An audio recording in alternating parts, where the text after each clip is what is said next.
Hello, my dear grade 10 students. This is El Maestro, and welcome to school year 2020-2021.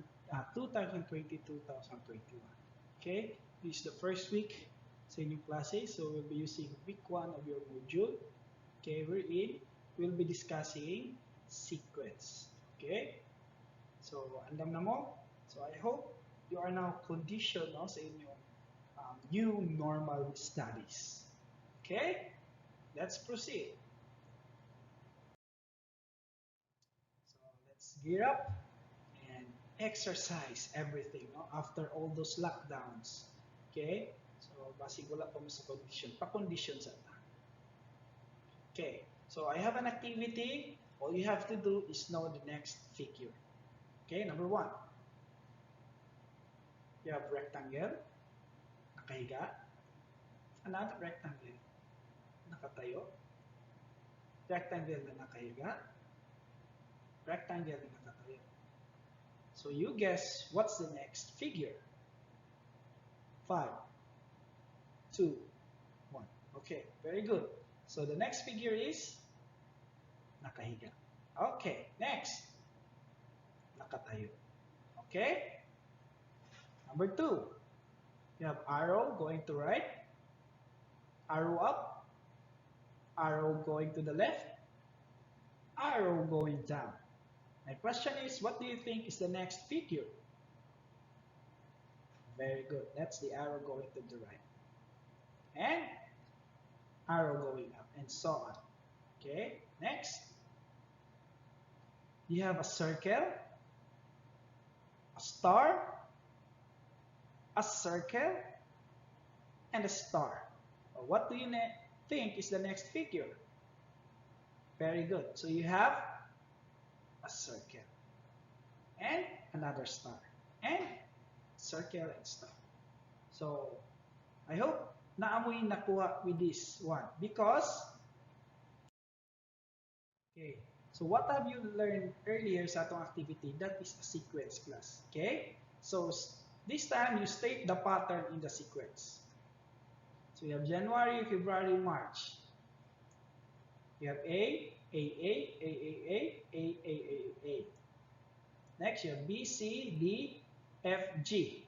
So you state what's the next term sa pattern, sa number 1. Very good, May. How about sa number 2? Very good. A, A, A, A, A. Di maka-A. Next. Correct, H. So, class, if you notice, these are all patterns. Okay? Okay, another activity.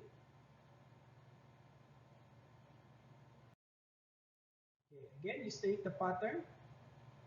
Number 1. Number 1, class, we needed one triangle to form a triangle. Di ba? So you need one triangle to form a triangle. Number 2, if you have two bases, kung duha na imong base, you need three triangles. When you say base class, okay, kanang nasa ubos. Okay? This one. Base sa imong triangle, kanang duha. Okay? Nakuha ninyo? This one and this one. Okay.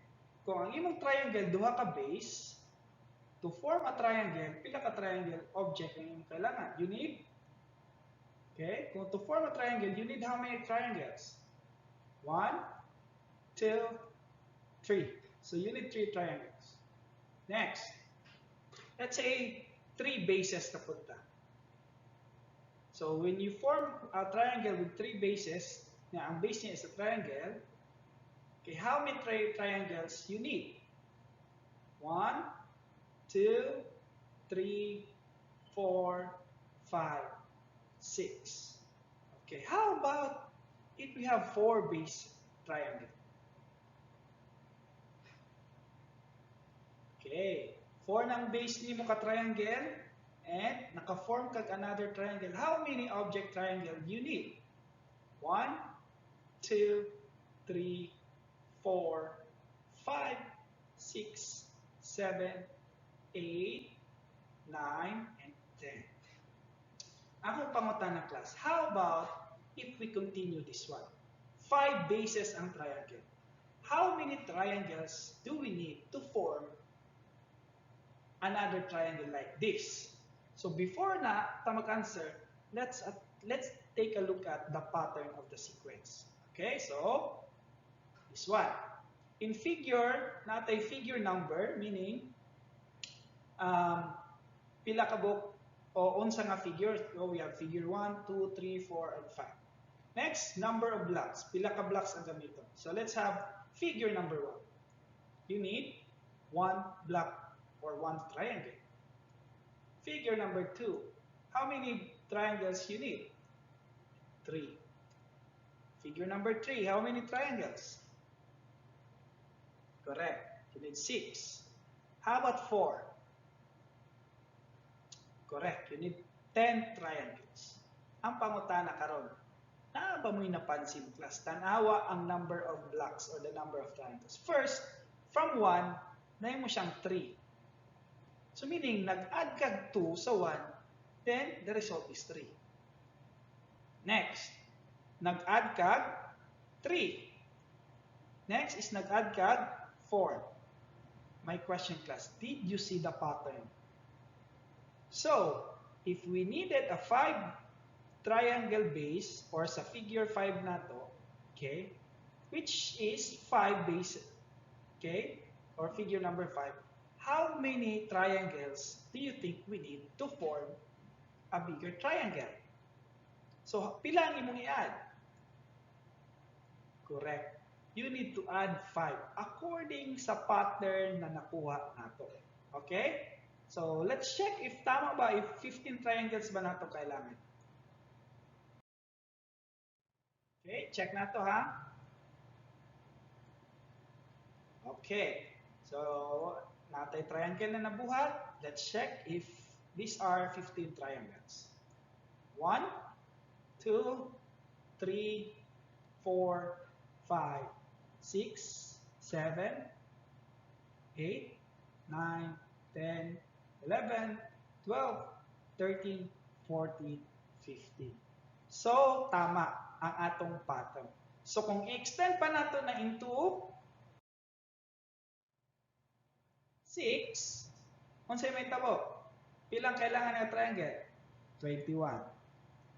So, you add 6. Next, you add 7, and you add 8. So, based ato ang exercises class, ang sequence or pattern na atay gina-add a certain number to create another number sa next niya na sequence. Mao na isa sa bantayanan nato in knowing a sequence. Nakuha. Okay.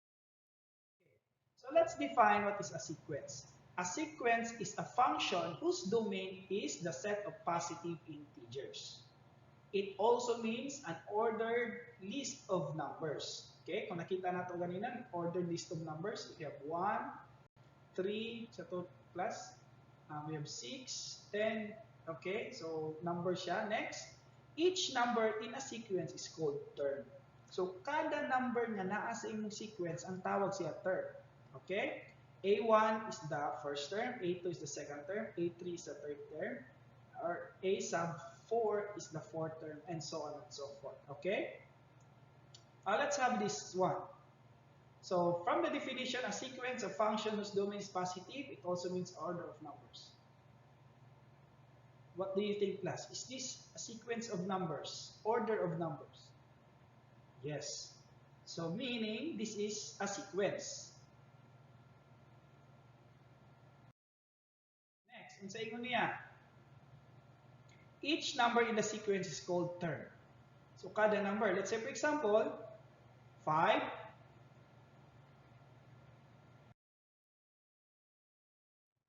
10,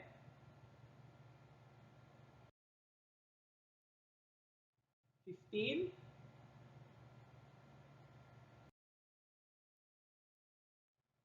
20, and take note na siya dot. Kasabutan ng dot, dot, dot, continuous. Infinite na siya. Okay? So, those are the terms. 5, 10, 15, 20. And I see you there, A1 is the first term. So, meaning the first term is 5. So, A1 is 5.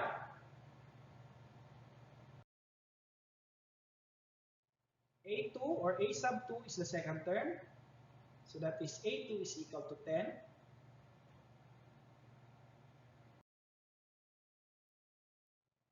The third term is 15 or the A sub 3. And the fourth term is 20. That is A sub 4. So that's how what a sequence looks like. Okay? So mo ng mga characteristics sa sequence. And pansinan ninyo class, sama sa gibuhat nato sa triangle ganina. Tanawa. Unsay napansin nimo before siya mo adto sa next number, nag-add siya og tag 5. So isa sa bantayan na nato ingana ha, sequence of a number. So what is the next term of the sequence? This time class, naanay sequence and ipatag na sa tuwa or ipasolve sa to unsa ang next number sa sequence. Okay? Let's say for example 2, 4, 6. What do you think is the next term? Very good. So you have 10 and 12. Let's tanaw na tong pattern.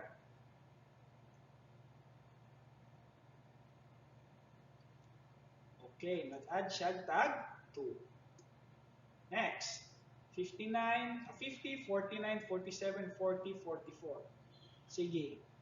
I'll give you seconds to check kung saan ang next term.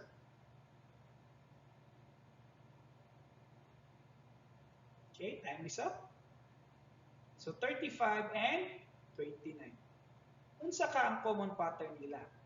Tanaw na to. So nag-minus kag 1, nag-minus og 2, nag-minus og 3, nag-minus og 4, nag-minus og 5, and nag-minus og 6. Okay? So ang pattern class, dili porket pattern, pwede add siya og the same number. Pwede, depende na sa pattern. So mao ning bantayan nimo. Okay? So this time, magamit na jud ang atong imagination. Okay? So, ang atong gitaya na mga utok, magamit na kasi mag-imagine ta or maguna-una ta unsa ka ang pattern ani. Okay? Mura ko na nag-shade ka sa exam na ay pattern mo sa hay. Okay, let's have another example. Okay, so another example, we have 3, negative 3, 9, negative 27, and 81. So what do you think is the next term? Okay, is it? Sulat niyo sa inyong notebook. What do you think is the next term? So this time, dili sa natin i-reveal. Tanaw na itong pattern. Okay, tama kaya nila pattern. Negative 4. Unsa, i-add, i-multiply, i-divide. Okay, kung mag-add tag negative 4, tama. Diba? Pero, una na class, kung mag-add na po ta, kasi nag-add ta, so the next pattern is mag-add ta. Is there any number na i-add nato sa negative 3 na mag-resulta 9? Positive 9. So kung mag-add ta, let's say, 12. Mag-add tag 12. If we add 12 sa negative 3, that result to 9. Pero look at the pattern. Nung sinigta mo naman siya negative 4, tapos mag-add ka 12. Medyo hindi magandang pattern. Okay? So let's try another pattern. How about class if we multiply negative 3? Okay? Tama, no? The result is negative 3. And if we multiply another negative 3, sa negative 3, the result is positive 9. Next.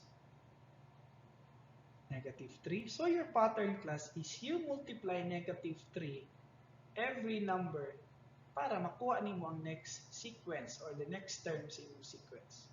So, if we multiply negative 3 by 81, the next term of the sequence is negative 234. So, nakuha niyo class, meaning the pattern of the sequence, dili permi ka mag-add og the same number. Just like number 1, 2 tanan imong gi-add. Dili pod nga mag-add ka sunod nga number like negative or 1, 2, 3 or negative 1, 2, 3. Pwede po ka mag-multiply og the same number. So this time, the sequence, pangitaon nimo ang pattern niya. Okay? Usama rin na sa pag-pattern lagi ninyo sa inyong exam. Kaya maglingin-lingin mo sa inyong exam. Okay? Pero dili itong maong nga pattern ha. Kaya usahay wala ba pattern, mga zero. Okay. Let's have number 4. So you have 5, 5 over 2, 5 over 4, 5 over 8. Kasi napansin niyo class. Sir, fraction. Okay, fraction. Ayaw karatol. Evaluate, i-check. Unsay mga changes, unsang pattern ang inyong nakita. Namoy nakita. Okay, if parehas tag nakita, meaning in this sequence the numerator remains the same. Okay, tanawa 5, 5, 5. While the denominator is twice the preceding denominator. Diba? So mapansin niyo si 5, though wala, pero that is automatic na siya ay 5 over 1. Okay? So, basta over 1, di naman ang masulat. Tama? So, what happened to 1? Nahimong 2 na doble. Sa inyo niya, the denominator is twice the preceding denominator. So, na doble sa sunod. So, nahimong siyang 2 na doble, nahimong 4, then next nahimong 8. So, by this sequence, or this pattern, what do you think is the next term? Correct. So, thus, the next denominator is x, or the 8 times 2. So, meaning, times lang ang denominator by 2. So, you have 5 over 16. So, nakuha niyo class, that is how we do sequence. Now, you have to find the pattern. There are also sequence class na ang gihatag niya is ang pattern ng diretsyo, or the formula. A sequence can also be generated using formula. Meaning, tagaan na mo, okay, this is the pattern, this is the sequence. Pangitaan ninyo ang terms. Okay. Let's say for example, so find the first term in the sequence. So na siya gihatag. Ang iyang gihatag a to the n is equal to n plus 1 over n cubed, wherein n is the term. Remember, n is the term. Meaning, kung first term ba siya, second term ba siya, third term, fourth term. Diba? A sub a over 1 or a1, a2. Okay. So, let's try, for example, we have first term. Kung ingon tag first term, kay pangitaw man to first 3 terms. First term, kana. Mao na sila mga terms, ha? Kanang n. The same na sila. Kung first term, pareha kana. Okay? So, let's say for example a sub 1 or a sub 1 or the first term. Since that is the first term, okay, a sub 1,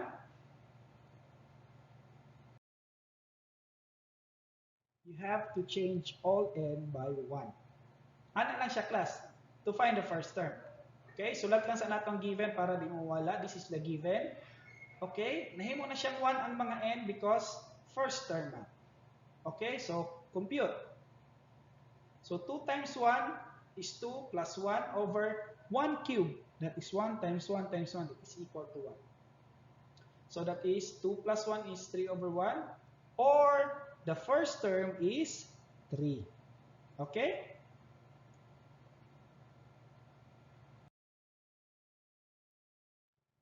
So, nakita ninyo? Ang nagpula, 2 na po. Meaning, we're going to find the second term. So, substitute all n by 2. Because, we're looking for the second term.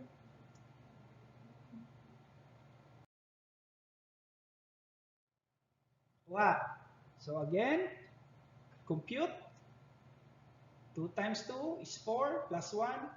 2 cubed is 8. So that is 2 times 2, 4 times 2, 8. So, 4 plus 1. So your second term is 5 over 8. So, plus, if malowest term pa nato, lowest term nato. This time, dili naman. So, your second term is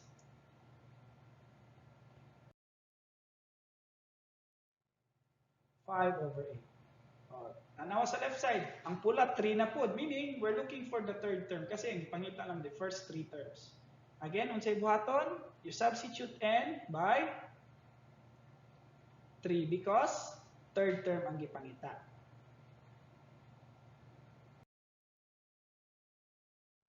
Okay, compute. So 2 times 3, 6. 3 cubed is 27. So it's 3 times 3, 9 times 3, 27. Add. So the result is 7 over 27.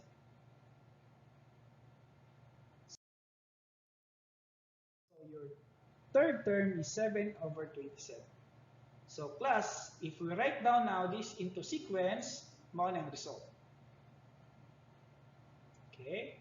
So the series is 3, 5 over 8, 7 over 27. And take note na dot, dot, dot. Kasi pwede pa man yung pangitaw ng 4th term, 5th term, 6th term, 7th term. So ako lang siya gidat dot, meaning infinite na siya. Padayon.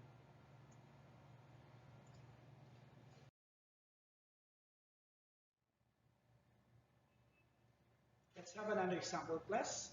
So you have a sub n is equal to, open and parenthesis, 2n minus 1 cube. So, copy lang sa natong given and let's have first the first term. Okay, so kita ninyo ang n naka-1 na, right? Because we're going to solve for the first term. So the next thing to do is substitute n by 1. Okay, then compute 2 times 1 is 2. So 2 minus 1 is 1 cubed. So the first term is 1.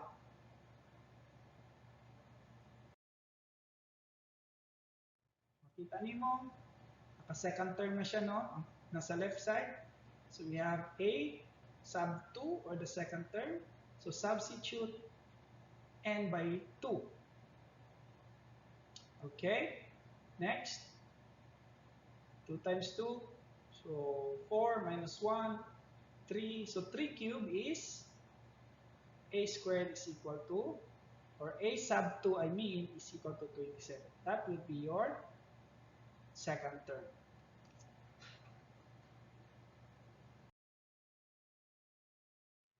Okay. Next term. So di ta yung last term ka sa kaya ipapangita lang man is third term. So pwede man ta mangita fourth term, fifth term. So this time the third term. Substitute n by 3. So 2 times 3 is 6 minus 1, that is 5 cubed, that is equal to 125. So the third term is 125. So the sequence can be written in this form.